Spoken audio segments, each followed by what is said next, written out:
अस्सलामुअलैकुम। आज मैं बनाऊंगी आलू अंडे ग्रेवी, अंडे आलू का शोरबे वाला सालन। बहुत मज़े का बनता है और बहुत ही जल्दी तैयार हो जाता है। तो चलिए बनाते हैं। इसके लिए एक पैन लिया मैंने।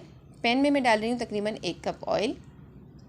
ऑयल जैसे ही मेरा गर्म हो जाएगा मैं इसमें डाल दूँगी 1 अदद प्याज ली है मैंने मीडियम साइज़ की, उसके मैंने स्लाइस कर लिए हैं और ये प्याज मैं इसमें डाल रही हूँ ऑयल में। ठीक है, प्याज को अब मैं इस तरह से हिला के इसमें फ्राई कर रही हूँ।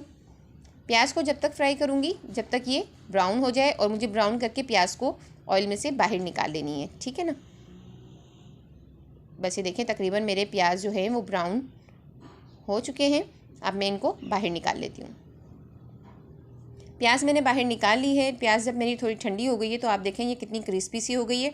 इसको हाथ से बस इसी तरीके से मुझे इस तरह से चूरा करना है। देखें प्याज का मैंने चूरा कर लिया है। 1 कप मैंने लिया है दही, और ये प्याज जो मैंने चूरा की थी ये इसमें डाल रही हूँ और इसको अच्छे से मिक्स कर लूँगी। इससे क्या होगा, ग्रेवी हमारी अच्छी सी बनेगी। और ये जो प्याज है ना हमारी, ये दही जब सिप कर लेगी ना, दही में थोड़ी सी देर, बस 5 से 6 मिनट इसको आप इस तरीके से साइड में रख दीजिएगा। ये थोड़ी से बहुत जल्दी अच्छा सा इसको सिप कर लेती है दही को, और इससे ग्रेवी भी गाढ़ी बनती है और टेस्टफुल बनती है। ठीक है ना, तो अब हमने इसको मिक्स कर लिया है। इसको रख देते हैं साइड में। आ जाइए अपने ऑयल के पास जिसमें हमने प्याज को फ्राई किया था, ये वही ऑयल है। अब हम इसमें डाल रहे हैं 1 टेबल स्पून भर के लहसुन अदरक का पेस्ट। ये हम इसमें डाल देते हैं। अब इसको थोड़ा सा मैं हिलाऊंगी ताकि लहसुन अदरक का भी थोड़ा सा कच्चापन दूर हो जाए। ठीक है, अच्छा जो दही मैंने अभी प्याज मिला के रखा था ना 5-6 मिनट के लिए, अब ये मैं इसमें डालूँगी।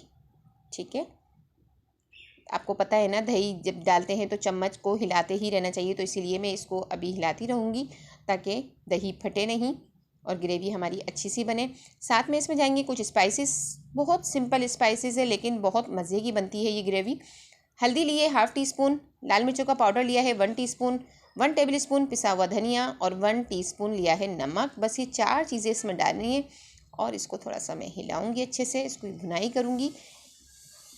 दही के साथ स्पाइसेस भी हमने ऐड कर दिए हैं और बस इसको अच्छे से हम भून रहे हैं ताकि दही हमारा फटे नहीं और अच्छी सी ग्रेवी हमारी तैयार हो जाए। देखें मैं इसको मुसलसल भून रही थी तो अब इसमें बॉयल आना शुरू हो गए, बबल बनना शुरू हो गए। अब मैं इसमें डालूँगी तकरीबन 1/2 कप पानी।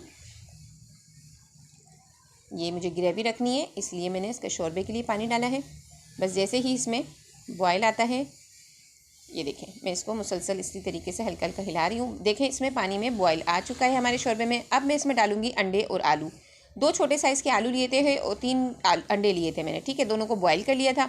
बॉयल करने के बाद इस तरीके से कट किया और कट करने के बाद ये मैंने इसमें डाल दिए। ठीक है ना, अब ये इसमें थोड़ा सा पकेगा। साथ में मैं डाल रही हूँ चुटकी भर गरम मसाला, साथ में डालूंगी 1 टेबल स्पून कसूरी मेथी। बहुत मज़े की खुशबू होती है इससे, बहुत ही अच्छी। ठीक है, इसको थोड़ा सा हिला के सिर्फ 5 से 6 मिनट के लिए हम इसको पकने देंगे कवर करके। इसको मैं कवर कर देती हूँ सिर्फ 5 से 6 मिनट के लिए। 5 से 6 मिनट तकरीबन मुझे हो चुके हैं। इसको मैंने खोला है तो देखें अच्छा सा जोश आ चुका है, शोरबा भी हमारा अच्छा सा पक चुका है। बिल्कुल ये रेडी है। इसको हम डिश आउट करते हैं। ये देखें बिल्कुल हमारा शोरबा रेडी है। साथ में मैं डालूंगी इसमें 2 हरी मिर्चें छोटी छोटी सी, बीच में से 2 करके, और थोड़ा सा हरा धनिया। बस ये बिल्कुल रेडी है। इसको डिश आउट कर लेते हैं। रेसिपी पसंद आए तो ज़रूर लाइक कीजिएगा। इसको हम डिश में निकाल लेते हैं। बहुत मज़ेदार टेस्टफुल अंडे आलू शोरबे वाले हमारे बिल्कुल रेडी हैं। अगर आपने मेरे चैनल को अभी तक सब्सक्राइब नहीं किया है तो प्लीज़ कर लीजिए ताकि मज़ीद मेरी आने वाली तमाम मज़ेदार सी रेसिपीज़ का नोटिफिकेशन आपको मिल सके। अपनी दुआओं में मुझे याद रखिएगा। अल्लाह हाफिज़।